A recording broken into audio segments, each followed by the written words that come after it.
यह शरीर 60 वर्ष की लंबी अवधि तक अगणित मनुष्यों और जीव जंतुओं की सेवा सहायता से लाभ उठाता रहा है।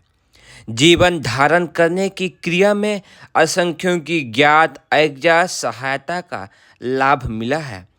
अंत में ऐसे शरीर का क्या किया जाए, सोचते हैं यह मरते मरते नष्ट होते होते किसी के कुछ काम आ सके तो इसकी कुछ सार्थकता बन जाए। मौत सबको आती है, जरा जीर्ण शरीर के तो वह और भी अधिक निकट होती है। आज नहीं तो कल हमें भी मरना है। कहीं अज्ञात स्थिति में यह जल जाए तो बात दूसरी है, अन्यथा मनुष्यों की पहुंच के भीतर की स्थिति में प्राण निकले तो उस विकृत कलेवर का धूमधाम से संस्कार प्रदर्शन बिल्कुल ना किया जाए।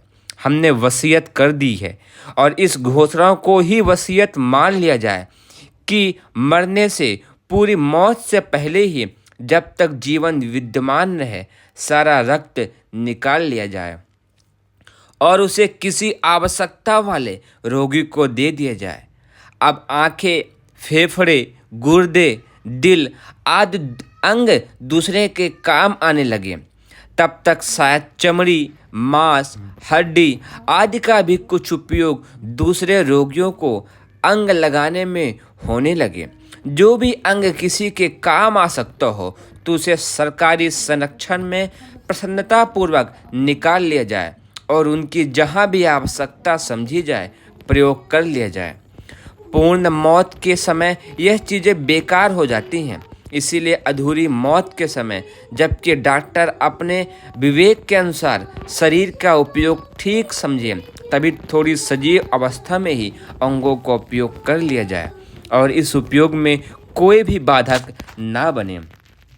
बचे हुए ढांचे को डॉक्टर स्कूल के छात्रों को शरीर के ज्ञान प्रशिक्षण प्राप्त करने के लिए दे दिया जाए और इसके उपरांत उस बचे कलेवर को किसी ऐसी जगह सुनसान में डाल दिया जाए जहां गिद्ध, सियार तथा कीड़े मकोड़े उससे कुछ तृप्ति कर लें।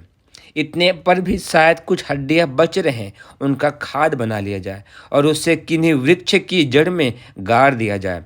इस प्रकार हमारे शरीर का प्रत्येक कण कण उस उपकार के प्रतिदान में लगा दिया जाए जिसके आधार पर यह शरीर जन्मा, बढ़ा और सुविधापूर्वक जी सका।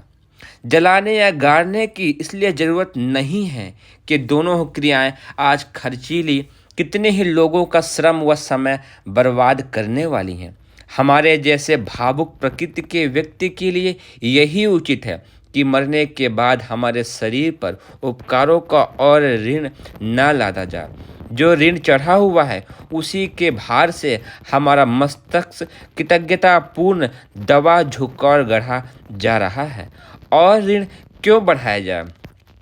तीर्थ स्थानों में इस घृणित शरीर के अवशेषों को डालकर उनकी पवित्रता में कमी ना की जाए। यूँ शरीर का अंतिम क्रियाकर्म करना दूसरे के हाथ होता है, पर हमारे शरीर के बारे में हमारी भावनाओं का ध्यान रखा जाए। जिन आदर्शों के लिए हम जीवित रहें, इस शरीर को उपयोग करते रहें, अच्छा है उसको उपयोग अंततः उन्हीं प्रयोजनों के लिए हो जाए। धन अपने पास कभी रहा नहीं, उसे रहने नहीं दिया गया। आता तो कई ओर से रहा, पर ब्रह्म वर्चस्व की उपलब्धि में उस प्रधान बाधा समझकर सदा ही विदा किया जाता रहा। पैतृक जमींदारी बहुत बड़ी थी, समाप्त तो हुई तो उसके अनुदान से एक बड़ी रकम के सरकारी बॉन्ड मिले। उन्हें इस हाथ ले उस गायत्री तपोभूमि में दे दिया। पत्नी ने भी अपने सभी बहुमूल्य आभूषण हमारी ही तरह दे दिए। कुछ जमीन बच गई, उसे देखकर जन्मभूमि में हाई स्कूल बनवा दिया। अखंड ज्योति प्रेस की सारी मशीनें गायत्री तपोभूमि को दे चुके। अब केवल साहित्य रहा है, सो अपने जाने से पूर्व उसे भी गायत्री तपोभूमि को दे देंगे। अब संपदा कुछ बचती नहीं, किस नाम वसीयत किया जाए। मन गुरुदेव को और आत्मा परमेश्वर को पहले ही बिक चुके। शेष शरीर रहा होगा सो उसका ऐसा उपयोग होना चाहिए जो उसी जनमानस के कुछ काम आए जिसे हमने सदा असीम प्यार किया है। व्यक्तिगत उपयोग की दृष्टि से हम सदा अतिशय कंजूस रहें। इस शरीर को जलाने में जो लकड़ी खर्च हो उसे किसी शीत में ठिठुरते व्यक्ति की व्यथा हल्की करने में लगाया जाए। गाड़ने से भूमि का एक टुकड़ा रुक जाएगा। जल प्रवाह से उपयोगी जल गंदा होगा।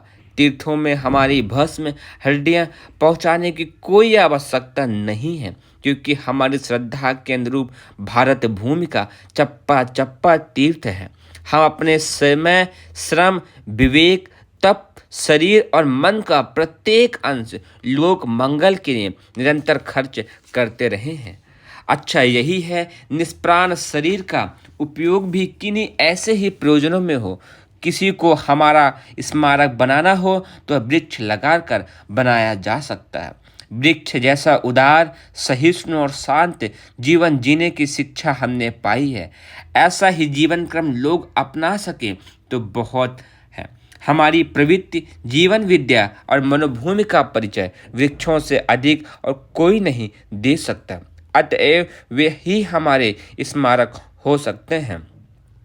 हमारे मन की व्यथा बहुत है, उसका समाधान क्यों हो सकता है कौन जाने, पर अपने इस आंतरिक देख की घड़ियों में यह भी अच्छा ही है हम भी जी खोलकर अपनी बात कह लें और परिजनों को बता सके हम क्या सोचते, चाहते और कहते हुए विदा हो सके।